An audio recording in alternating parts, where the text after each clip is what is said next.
안녕하세요. 인하대병원 암통합지원센터 간암 코디네이터 민수영 간호사입니다. 오늘은 간암이라는 주제로 소화기내과 유정환 교수님 모시고 간암에 관련된 많은 이야기를 나눠보려고 합니다. 안녕하세요, 교수님. 시청자분들께 인사 부탁드릴게요. 네, 안녕하세요. 인하대병원 소화기내과에서 간질환 환자를 진료하고 있는 유정환입니다. 네, 교수님 소중한 시간 내주셔서 감사합니다. 먼저 간의 위치와 구조에 대해서 설명 좀 부탁드리겠습니다. 네, 간은 우측 상복부에 위치하고 있으며 대부분은 오른쪽 갈비뼈 안쪽에 감싸져 있습니다. 간은 우리 몸에서 인체의 화학공장으로 불리는데요. 영양소 대사, 저장, 인체 내 독소 해독, 살균 등 매우 중요한 역할을 합니다. 다양한 기능을 담당하고 있는 만큼 가장 큰 장기로 무게는 1.4에서 1.7kg에 달하고 있습니다. 간암은 어떤 암을 말하나요? 간암은 크게 원발성 암과 전이성 암으로 구분할 수 있는데요. 저희가 흔히 간암으로 부르는 것은 간을 구성하고 있는 간세포에 발생한 암, 즉 간에서 1차적으로 발생한 원발성 악성 종양을 얘기하고 있습니다. 간암의 원인은 어떤 게 있을까요?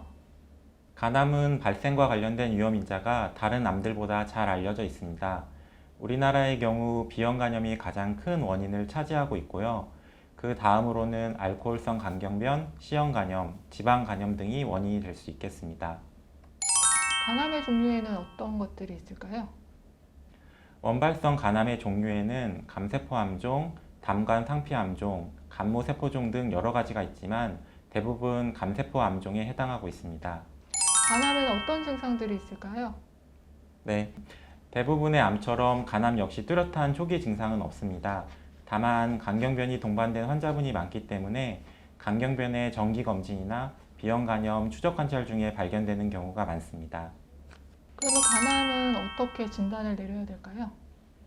간암은 다른 암과는 다르게 영상검사만으로도 진단을 할 수가 있습니다. 조영제를 사용한 CT, MRI를 통해 진단이 가능합니다. 일부 명확하지 않은 환자의 경우 조직검사를 시행해서 확인하기도 합니다.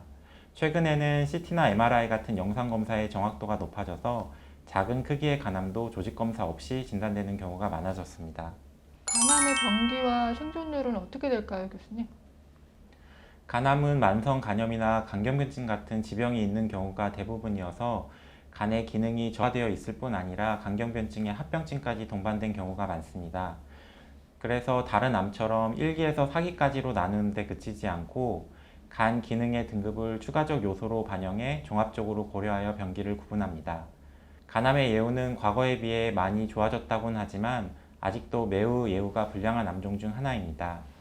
2014에서 2018년 기준 5년 생존율이 37%에 해당하고 말기 환자의 경우 평균 생존율이 3개월에 불과합니다.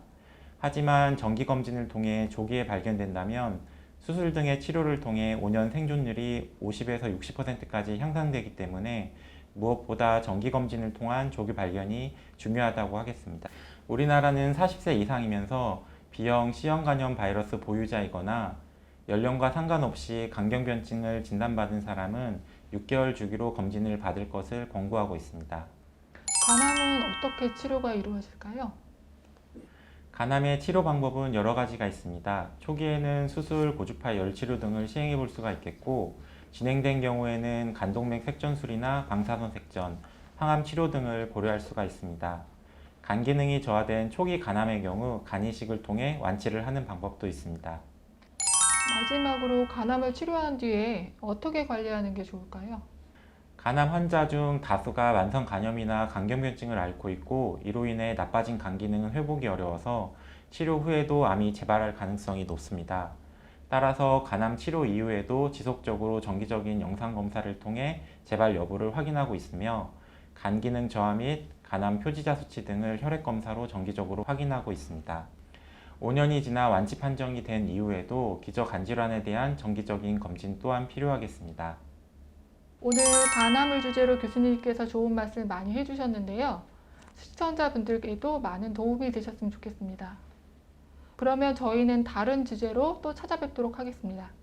시청해주셔서 감사합니다.